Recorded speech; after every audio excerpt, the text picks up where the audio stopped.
Hallo ihr Lieben, Dankeschön, dass ihr wieder eingeschaltet habt. Ich hoffe, ihr seid alle wohlauf. Und zwar geht es im heutigen Video wieder ums Thema Feldzeichnen.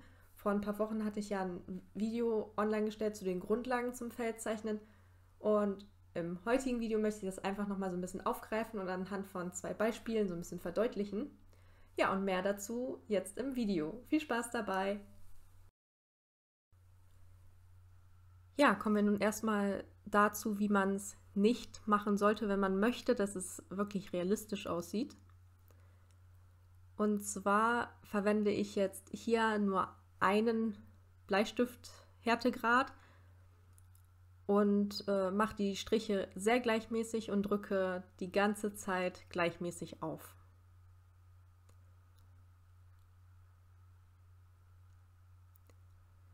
Dazu achte ich auch nicht so sehr auf die Fellrichtung, sondern ja, sehe einfach nur zu, dass die Fläche schnell gefüllt wird.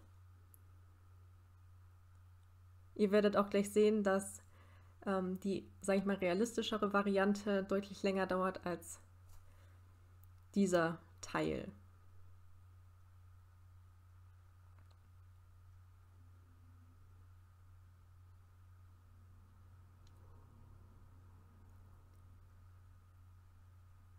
So, nun schauen wir mal, was man so besser machen kann und wie man es realistischer darstellen kann. Zunächst einmal mache ich eine Grundierung. Dafür nutze ich hier einen HB-Bleistift, aber bei helleren, zum Beispiel weißen Fell, nehme ich da auch gerne mal ein 3H-Bleistift, einfach weil der schon heller ist.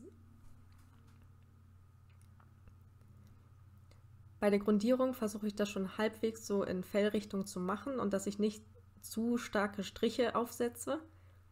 Um das zu vermeiden, fasse ich den Stift halt recht weit hinten an, um nicht so einen Druck auf das Papier auszuüben und dass nachher harte Bleistiftstriche entstehen.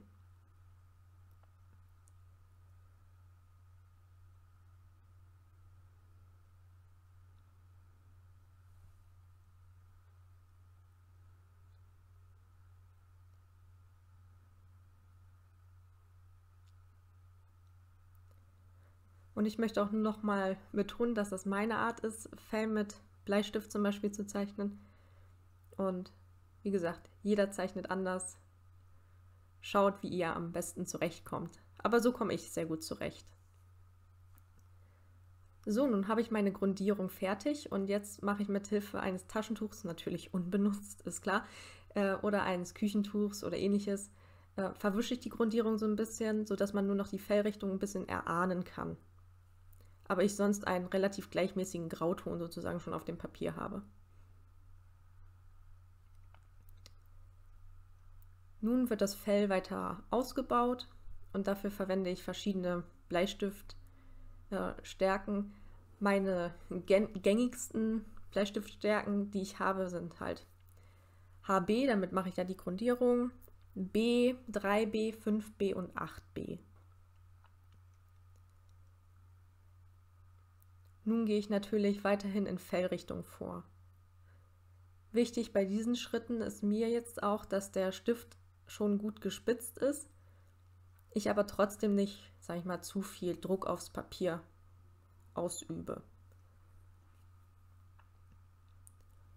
Ja, bei der Grundierung hingegen muss der Stift bei mir persönlich jetzt nicht mega angespitzt sein, weil ich das ja eh verwische und nur schon mal die Fellrichtung angedeutet sein soll.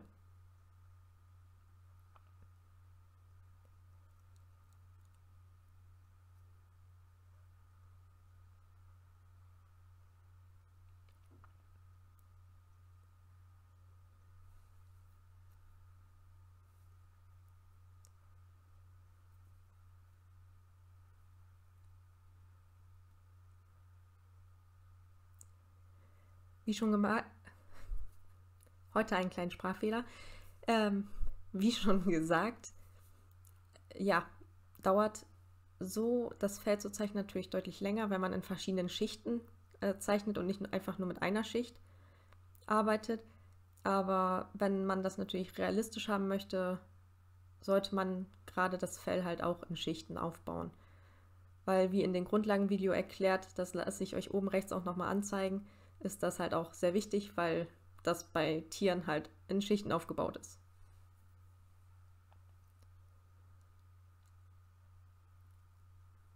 Ja, nun geht es an Kontrast einbringen. Dafür verwende ich halt einen dunkleren bzw. weicheren Bleistift. Und ihr könnt euch einfach merken, zum Beispiel ein 8B ist recht weich und somit recht dunkel. Und zum Beispiel ein 5B ist sehr hart und somit sehr hell. Wichtig ist zum Beispiel auch, wenn ihr harte bzw. helle Bleistifte verwendet, dass ihr damit nicht sehr doll aufdrückt, weil damit kann man sehr leicht auch das Papier eindrücken oder auch teilweise halt beschädigen. Achtet da einfach nur drauf, wenn ihr die verwendet.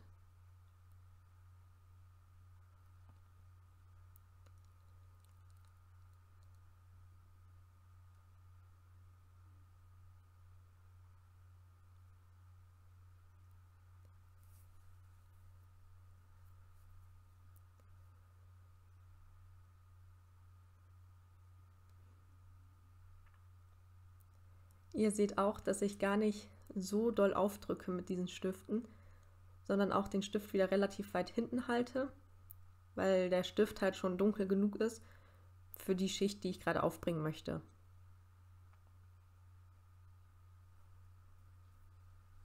Auch hier sieht man schon, dass ich einige Stellen jetzt nicht sozusagen mit einzeichne. Das sind dann die Stellen, die heller bleiben, wo zum Beispiel Glanzreflexe im Fell sind oder ähnliches.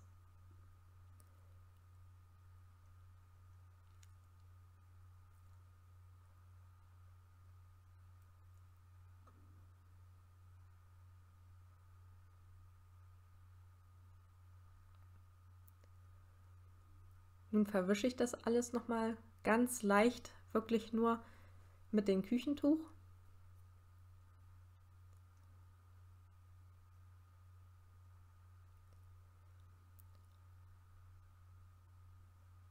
Und zeichne jetzt mit ein bisschen mehr Druck die nächste Schicht auf.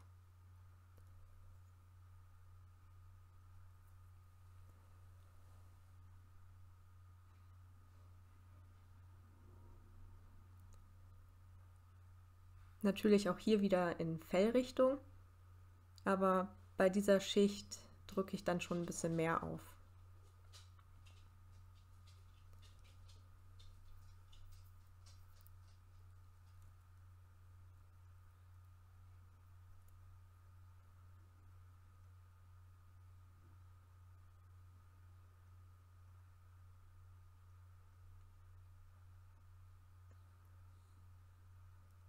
Ich verwende übrigens für die ganz dunklen Stellen keinen schwarzen Buntstift oder ähnliches. Das machen auch einige, das ist natürlich komplett euch überlassen, ob ihr das machen möchtet oder nicht. Aber ich mache es halt nicht, weil es mich persönlich stört. Wenn man das so gegen das Licht hält, dann glänzt Bleistift ja meistens. Das finde ich gehört auch zu einer Bleistiftzeichnung dazu, bei mir. Und dann mag ich nicht, wenn einige Stellen halt so matt wirken wie vom Buntstift. Und deswegen mache ich das irgendwie nicht. Aber wie gesagt, wenn ihr damit besser zurechtkommt oder wenn ihr das mal ausprobieren wollt, probiert es natürlich gerne aus. Also wie gesagt, für ganz schwarze Stellen im Fell einen schwarzen Buntstift zu nehmen.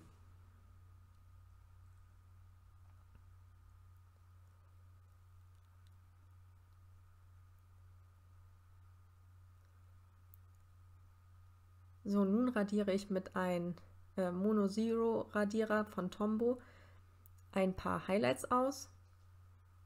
Dabei achte ich auch schon ein bisschen darauf, dass diese Highlights auch so ein bisschen das andere Fell ein bisschen überlappt, um ein bisschen mehr Tiefe reinzubringen und damit es ein bisschen realistischer wirkt, weil Fell überlappt sich ja auch, also die einzelnen Härchen vom Fell.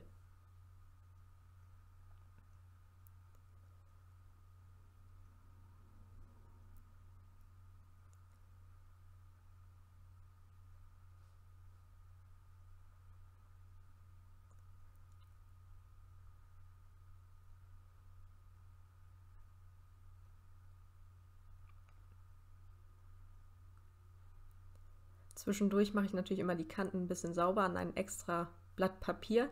Radiere ich den Radierer sauber, damit ich wieder besser meine Highlights ausradieren kann.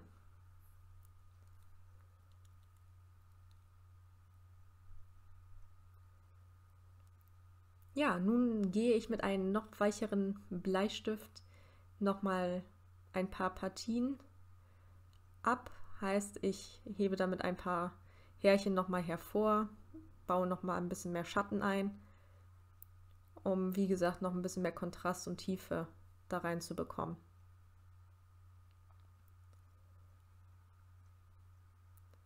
Natürlich ist das jetzt nur so ein Musterbeispiel. Je nach Fellfarbe und Fellart arbeite ich da natürlich auch anders, weil natürlich bei weißem Fell muss man nicht so viel schichten wie zum Beispiel bei schwarzem Fell. Also da muss man einfach drauf gucken, dass man schon in weißem Fell Kontrast einbringt, aber halt vorsichtig auch dosiert sozusagen.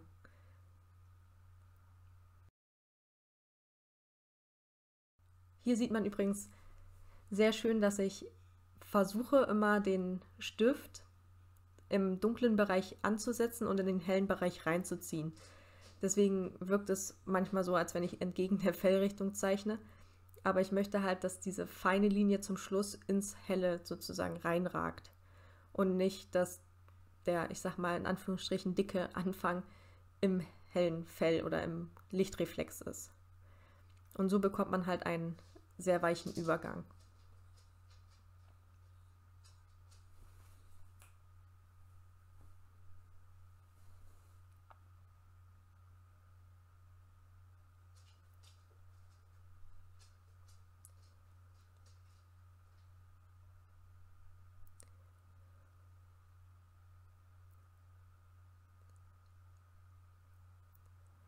Gleich bringe ich nochmal mit den Mono Zero Radierer ein paar letzte Highlights ein. Und dann bin ich quasi auch schon fertig. Wie gesagt, ich wollte mit diesem Beispiel einfach nur verdeutlichen, wie man halt Fell zeichnen kann und wie ich halt vorgehe. Wie schon erwähnt, je nach Fellfarbe und Fellart ist das Vorgehen natürlich immer ein bisschen anders und muss man sich so ein bisschen anpassen. Aber da hilft auch nur eins, so ein bisschen auszuprobieren. Auch jeder zeichnet halt auch anders. Und da muss man halt schauen, was bei einem so passt und wie man persönlich das am besten umsetzen kann. So, dann vielen Dank fürs Zuschauen. Ich hoffe natürlich wie immer, dass euch das Video gefallen hat. Dann gebt wie immer gerne ein Like, wenn ihr das noch nicht gemacht habt. Und schreibt auch super gerne einen Kommentar natürlich, um mich zu unterstützen. Und wir sehen uns dann im nächsten Video wieder. Bis dann!